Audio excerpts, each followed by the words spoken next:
Good evening, people. I decided to try something new and make a cooking video this time for a main course of two quite commonly available ingredients: rice and marinated beef. I'm not saying where I got them, but those are quite commonly available dishes. So let's just start cooking with very simple methods to get a very simple yet tasty meal.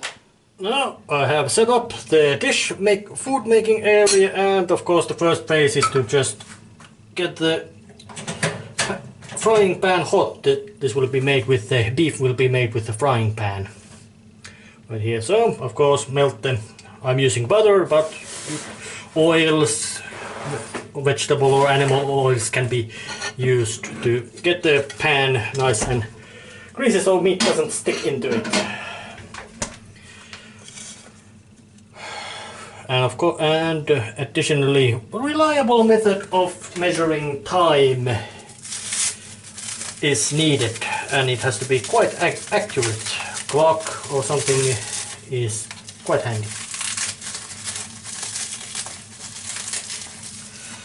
But as this is just two ingredients, simple ingredients, there's matter of that the cooking has to be succeeded perfectly, or it has to succeed because there's no trickery involved. It's all just warming up pre-made ingredients to your liking.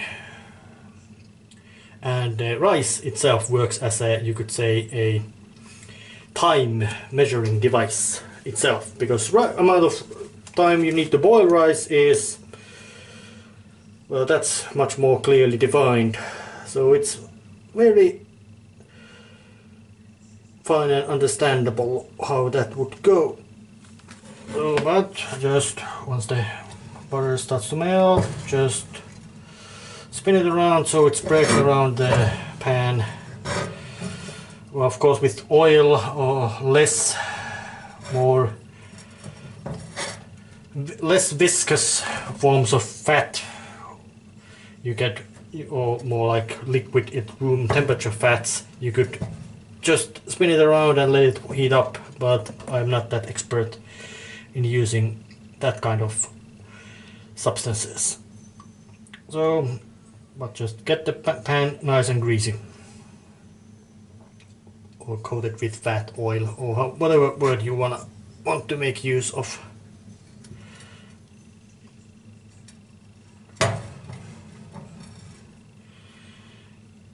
And I started heating up the rice water before this happened, because the amount with the method I'll be using, the time of cooking time for the meat can be varied a lot. It can be long, it can be shorter, but the rice is the time that you can't really tamper with. It's to be the same. Anyway, so waiting for the rice water to boil.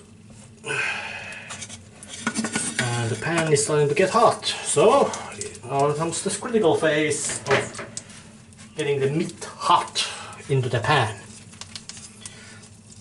So it will be done in 2 batches.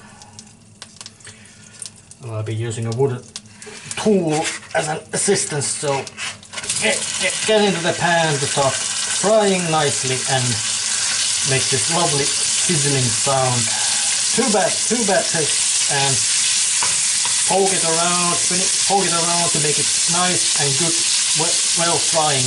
Just get into that phase, and then just once it starts to spin nice, get some more in. And the pan is still hot at this phase, at full power, because this is when the meat is made right. It gets to the level of roast tastiness, whatever the English word is. In this phase it will basically make the meat hot, so you can completely enjoy it as a warm dish. Rest is just basically letting it flavor, simmer, and mixing it up and streamlining the process. Mix it a lot Do not hesitate, don't just lob it there, mix it a lot so it gets completely thorough in here. And looks like the rice water is starting to boil, so I'm adding the rice there as well. Right from the pan and using the meat stick to get some flavor to that. And adjust the stove to the boiling temperatures, and with the meat I also adjust the boiling temperatures to the much less hot, so the pan will actually now start to cool, allowing the meat to simmer in its juice and become tasty by itself. Tasty, and the time is now running. It will be 20 minutes of letting the meat ripen. And as my personal touch, I will add some nuclear bomb hot atomic fire sauce, chili sauce. I'm not saying the brand, but this is just to make the meat more spicy. I like spicy. Unnecessary. That's my own personal touch. I'm spinning the meat around some more to make the nuclear bomb sauce to juice inside the stuff and get mixed into the meats. And now it's just time to, the meat's starting to look good. It's now time to add a lid. I'm using dinner plate to the meat, so it can actually those steam does not run away from the meat and keeps it nicely moist. And now it will be something about 20 minutes of occasional mixing of the meat and letting the rice boil or cook in the pan. And of course, as I know, put a not usable or not common improvised lid on the plate meat. I have to use the hand protection while I mix the meat. Occasionally, every few minutes, time to warm the meat. So that was it for the first phase. Next phase is of course, well, seeing how it has fared during the about 20 minutes of preparation. Alright, it's taken about halfway of the frying time. Meat looks pretty good. Just spinning around it with my wooden mixing stuff and placing it back on. And at this phase it can be also made to put the frying into even less powerful state if you actually want to. But I'm not gonna do it just yet. I'm gonna still let it ripen with this temperature. Once again, mixing some of the meats, spinning them around. They look nicely. Juiciness seems to be real nice and well affected. Doesn't look anything too excessive. And I'm gonna turn it on to even lower heat to make it really good at that simmering in juices level. And it's a matter of quality of ingredients like this beef. As a novice, I would say that do not pick cheap ingredients when you are actually studying or practicing, because good ingredients are more forgiving about mistakes done and usually also handle. They are more forgiving about little bit mistakes you are doing because the stuff you are using is just so good quality. So that would be and of course always do some research about how long you should be frying them and what levels of heat and all that, because even good materials can be ruined and fail. But get good materials when you are starting. You really can't fail, and you will know that have you done anything really good stuff. So, but still letting it simmer for a while, and then it's time to see how else it works. Let's see the rice. Rice is doing just fine. Now the rice has been cooked to the finishing, so it's time to look how it's done. Yeah, it's taken quite nice juice, so it's in a sense finished. Time to remove it from the hot plate and let it cool off for a few minutes and absorb the meats. And the meats is looking nice and juicy. I'm still gonna let it simmer in that juiciness for those few minutes before it's time to eat and taste, eat and find it out. Now looks like the food is finished, nicely simmering.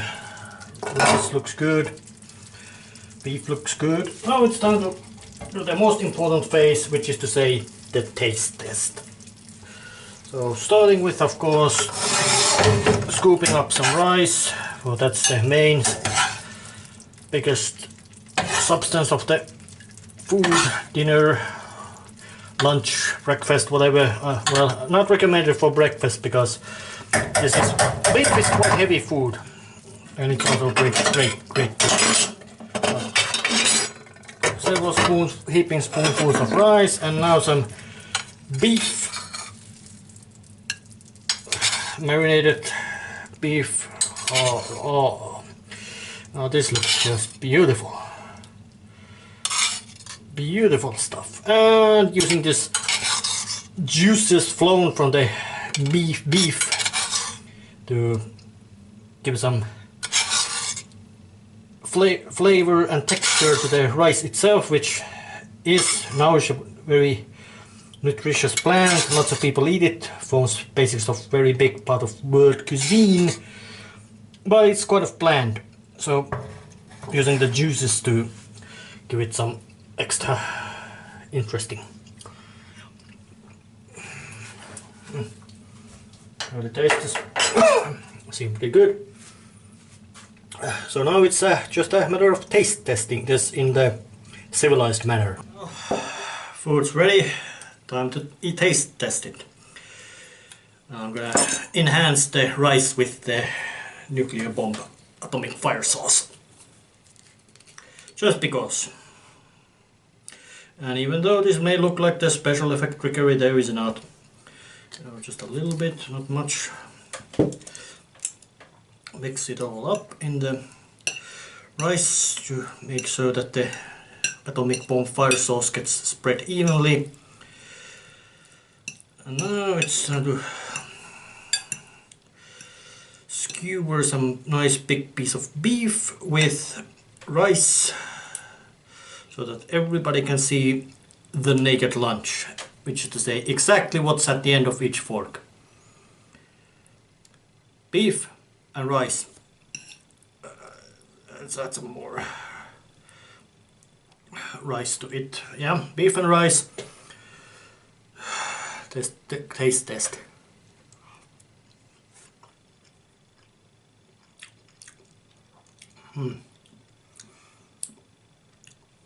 It works real good. Perhaps I was too liberal with the atomic bomb fire sauce. But man learns from mistakes. And if food catches fire by itself, it is tasty to me. So, I hope you enjoyed this little cooking show. See you next time. See ya.